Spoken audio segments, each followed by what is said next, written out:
Hello नमस्कार साथियों, स्वागत है आपका हमारे यूट्यूब चैनल पर। आज हम करेंगे कक्षा 7 का पाठ क्रमांक 4 कठपुतली। यह पूर्णतः NCERT सॉल्यूशन है। इसके रचयिता भवानी प्रसाद मिश्र।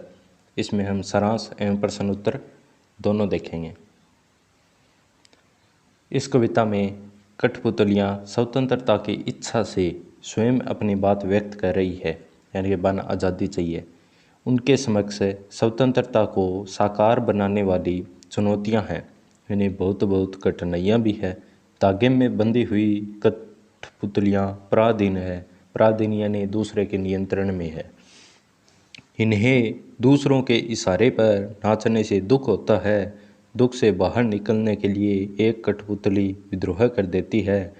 वह अपने पांव पर खड़ी होना चाहती है। उसकी बात सभी कठपुतलियों को अच्छी लगती है। स्वतंत्र रहना कौन नहीं चाहता, लेकिन जब पहली बार कठपुतली पर सबकी स्वतंत्रता की जिम्मेदारी आती है, वह सोच समझकर कदम उठाना जरूरी समझती है। अब पहले इसका वाचन करते हैं। कठपुतली गुस्से से उबली, बोली, ये धागे क्यों हैं मेरे पीछे आगे, इन्हें तोड़ दो, मुझे मेरे पाँव पर छोड़ दो। मगर सुनकर बोली और कठपुतलियाँ की, हाँ बहुत दिन हुए हमें अपने मन के छंद छुए। पहली कठपुतली सोचने लगी, ये कैसी इच्छा मेरे मन में जगी।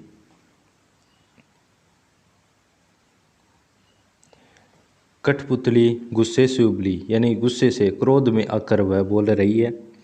बोली, ये धागे क्यों हैं मेरे पीछे आगे, यानी कि ये जो धागे लगा रखे हैं ये मेरे चारों तरफ क्यों लगा रखे हैं, इन्हें तोड़ दो, इनसे मुझे मुक्त कर दो, ये हटा दो, मुझे मेरे पाँव पर छोड़ दो। पाँव पर छोड़ना यानी कि मुझे मेरे ही अस्तित्व पर छोड़ दो, जैसे मैं हूँ, मुझे आज़ाद कर दो। सरलाद देखते हैं हम। कवि कहते हैं कि कठपुतलियाँ सदा दूसरों के इशारों पर नाचती रही है। एक दिन गुलामी से तंग आकर एक कठपुतली ने इसका विरोध किया और गुस्से से बोली, ये गुलामी के धागे मेरे आगे पीछे क्यों बांध रखे हैं, इन बंधनों को तोड़ दो ताकि मैं स्वतंत्र हो जाऊं और अपने पैरों पर खड़ी हो सकूं। मगर सुनकर बोली और यानी कि ये बात सुनकर बोली और भी कठपुतलियाँ ना, वो बोली कि हाँ, यानी कि हाँ भरी उन्होंने। बहुत दिन हुए हमें अपने मन के छंद छुए, यानी बहुत दिन हो गए हमने अपने मन की नहीं की, यानी कि सदा ही हम दूसरों के इशारों पर नाचती आई हैं। कवि कहते हैं कि पहली कठपुतली की बात सुनकर अन्य कठपुतलियाँ उसकी बात का समर्थन करते हुए कहने लगी कि बहुत दिनों से हमने अपनी इच्छाओं को अपने मन में ही दबा रखा है। हम अपना मनचाहा नहीं कर पा रहे हैं। इस पराधीन जीवन से हम खुश नहीं हैं।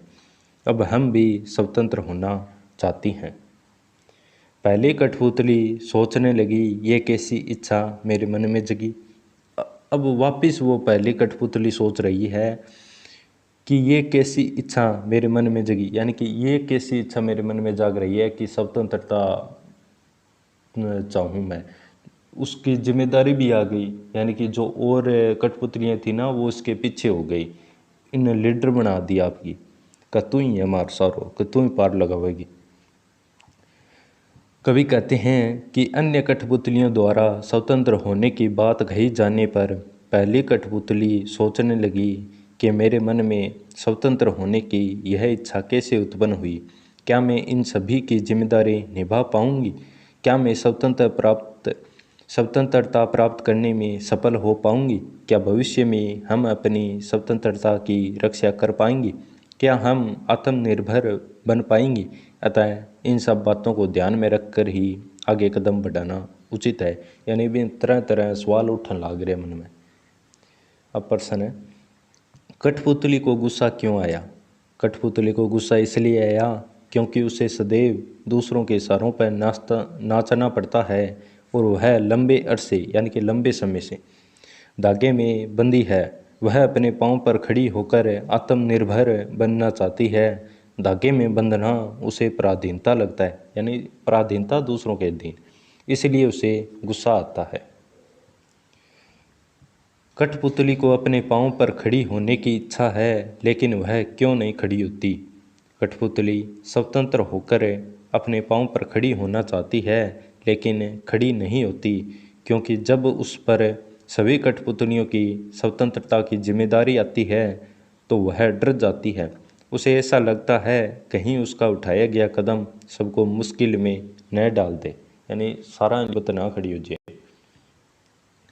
पहली कठपुतली की बात सुनकर दूसरी कठपुतलियों को क्यों अच्छी लगी, यानी पहली कठपुतली बात दूसरा कठपुतलियाँ अच्छी क्यों लगी। पहली कठपुतली की बात दूसरी कठपुतलियों को बहुत अच्छी लगी, क्योंकि वे भी स्वतंत्र होना चाहती थी और अपने पाँव पर खड़ी होना चाहती थी, अपने मन मर्जी के अनुसार चलना चाहती थी। पराधीन रहना किसी को पसंद नहीं, यही कारण था कि वह पहली कठपुतली की बात से सहमत थी। कठपुतली को धागे में क्यों बांधा जाता है। कठपुतली को धागे में इसलिए बांधा जाता है ताकि उसे अपनी अंगुलियों के इशारे पर नचाया जा सके। कठपुतलियाँ किसका प्रतीक है। कठपुतलियाँ आम आदमी का प्रतीक है। कठपुतली कविता के माध्यम से कवि क्या संदेश देना चाहते हैं। कठपुतली कविता के माध्यम से कवि संदेश देना चाहते हैं कि आज़ादी का हमारे जीवन में महत्वपूर्ण स्थान है, यानी कि बहुत बड़ा योगदान है आज़ादी का। पराधीनता व्यक्ति को व्यथित कर देता है, यानी कि पराधीनता व्यक्ति ने ये जगह बांध के रखने को काम करे, भी यूँ व्यक्ति घबरा जाए पूरी तरीके व्यथा में डूब जाए। अतः स्वतंत्र होना और उसे बनाए रखना बहुत ज़रूरी है, भले ही यह कठिन क्यों न हो।